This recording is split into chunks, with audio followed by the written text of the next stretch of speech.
सभी धर्म प्रेमी भाई बहनों का श्री ज्ञान संस्कार वाटिका पुणे परिवार हार्दिक हार्दिक स्वागत करता है। आज बहुत ही खुशी की बात है कि हम सब मुमुक्षु मीनाबेन के स्वागत के लिए यहाँ पधारे हैं। पर सभी के मन में यह प्रश्न जरूर उठता होगा कि पुणे वाटिका में से इतनी दीक्षा हो गई है, छोटे से छोटे बच्चों से लेके बड़े से बड़े टीचर्स ने यह मार्ग चुना है, तो मीनाबेन के दीक्षा की बायोपिक क्यों? जब बच्चों ने या युवा अवस्था में किसी ने दीक्षा ली तो लोगों ने बोला कि बच्चों ने संसार का स्वरूप कहाँ देखा है।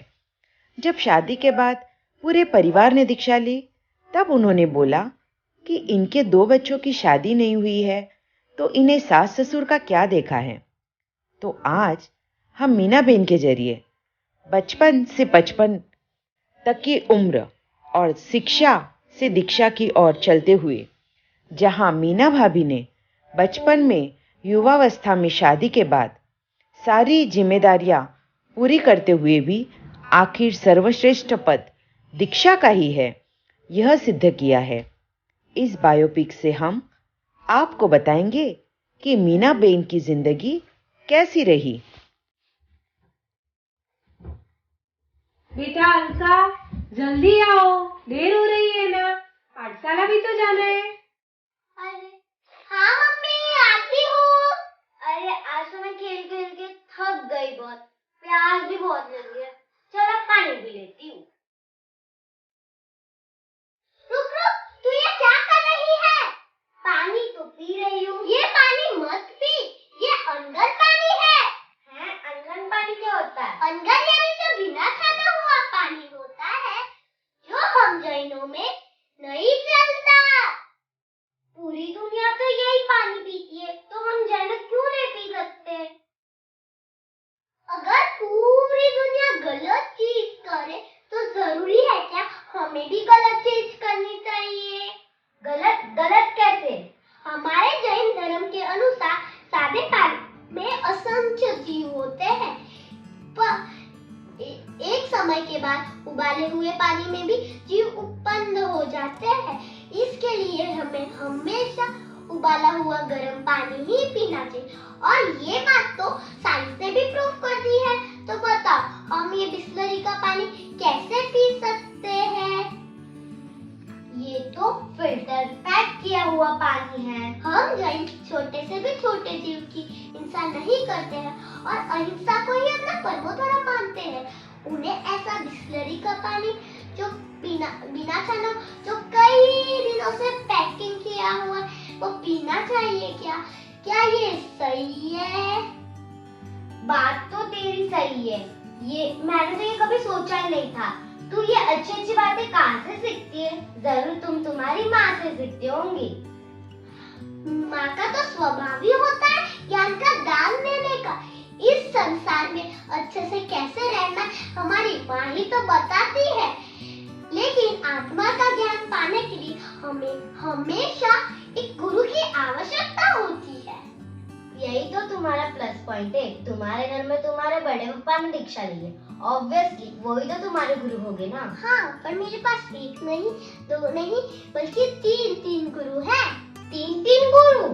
हाँ, पहली गर्भ से ही मुझे संस्कार देने वाली मेरी माँ, दूसरी बचपन से ही मुझे सच्चे धर्म की पहचान कराने वाले मेरे गुरु, वर्तमान तपोधारक पूज्य जिन शिशु प्रज्ञाश्री जी महाराज साहेब, तीसरे मुझ पर मुझे संभालने वाले मेरे परिवार के गुरुवर कीर्ति विजय जी महाराज साहेब। प्रणाम मीना भाभी। जैसे ही आपकी दीक्षा का मुहूर्त निकल चुका, ये बात वाटिका में समझ गई, तब से पूरे वाटिका परिवार में खुशी का ही माहौल छा गया है। और इसमें सबसे बड़ा रोल है तो आपके बचपन का, कि आपको बचपन पे ऐसे कौन से संस्कार थे, या माता पिता ने आपको ऐसे कौन से संस्कार या सीख दी, उसके बारे में हम जानना चाहेंगे। और आपके परिवार में ऐसी कोई खास व्यक्ति है कि जिनका इसमें बहुत बड़ा योगदान है, तो प्लीज हम सभी को आप बताइए। मेरा जन्म सुखी संपन्न परिवार में हुआ, धार्मिक परिवार में हुआ। एक मेरा छोटा सा गांव था, गांव भी बड़ा नहीं था और गिने चुने घर थे, पर धर्म बहुत होता था। खेड़े गांव में धर्म ज्यादा होता है। तो मेरे मम्मी पापा भी दोनों, मेरा पूरा परिवार ही धार्मिक था, बड़े पापा वगैरह, मम्मी पापा भी दोनों धार्मिक। मेरी मम्मी तो बोलती थी, बेटा चाहे कैसी भी परिस्थिति आ जाए धर्म को छोड़ना नहीं और गलत काम कभी करना नहीं। ये अपने कर्तव्य, चाहे सामने वाला कुछ अपने लिए करे या ना करे, पर अपन अपने कर्तव्य से कभी हटना नहीं। ये सीख मेरी माँ ने जरूर दी मेरे को, और वो सीख मेरे को बहुत काम है आज। और मेरे पापा थे धार्मिक, किसान भी थे, दुकान भी थी, सब करते थे, पर धर्म उन्होंने भी नहीं छोड़ा। मंदिर में जाना, पूजा करना, हमको भी ले जाते थे, चलो पूजा करने चलो। शाम को आरती में ले जाते थे, आरती में भी जाते थे हमको पूरी आरतियाँ उनके साथ जा जाके लर्न हो गई थी। मतलब इतना लर्न हो गई थी। तो मेरे माँ बाप का तो मुझे बहुत योगदान रहा, बहुत उन्होंने हमको सपोर्ट किया। बोले मतलब मेरे को आज उनकी याद आती है कि उनकी ये सीख अगर ना होती तो पता नहीं मैं कहाँ डगमगा जाती। तो उनकी सीख मुझे बहुत काम आई। उनकी वजह से आप आज यहाँ तक पहुँचे। आज यहाँ तक पहुंची हूँ मैं। हमको कभी पीछे नहीं रखा। मारा साहब भाई जाओ, भागो, जाओ कुछ सीखो, ऐसे बोलते थे हमको। कभी तपस्या मारा साहब करवाते थे तो कभी ना नहीं बोला कि बेटा तू मत कर। हम सबको करवाते थे वो, जाओ तुम सब करो, कुछ तो सीखोगे, कुछ धर्म के संस्कार पड़ेंगे। ये सब बचपन से ऐसे बचपन से ऐसे हमको संस्कार उन्होंने डाले थे। और उनकी सीख भी ऐसी थी कि तो आगे बहुत काम। माता पिता और आपके बड़े पापा, हाँ। उन्होंने तो संस्कारों की नींव डाली ही थी। हाँ। जिसकी वजह से आप छोटे छोटे कामों में भी सतर्क। अच्छी शिक्षा पाके आगे चले। लेकिन साथ में ऐसे आपको बचपन में कौन से गुरु मिले, उनके बारे में आप हमें क्या बताना चाहेगी? मेरे गुरु तो वही है जिन शिशु प्रज्ञा श्री जी महाराज साहब। उनको देख के ऐसा लगता था, और कोई भी उनका चेहरा, उनका हंसरा चेहरा था और एकदम सरल स्वाभाविक, कभी डांटना नहीं, कभी कुछ करना नहीं। जब भी जाते थे इसे प्यार से दुलार से समझाते थे, आजा तूने आज क्या किया क्या नहीं किया, प्यार से समझाते थे।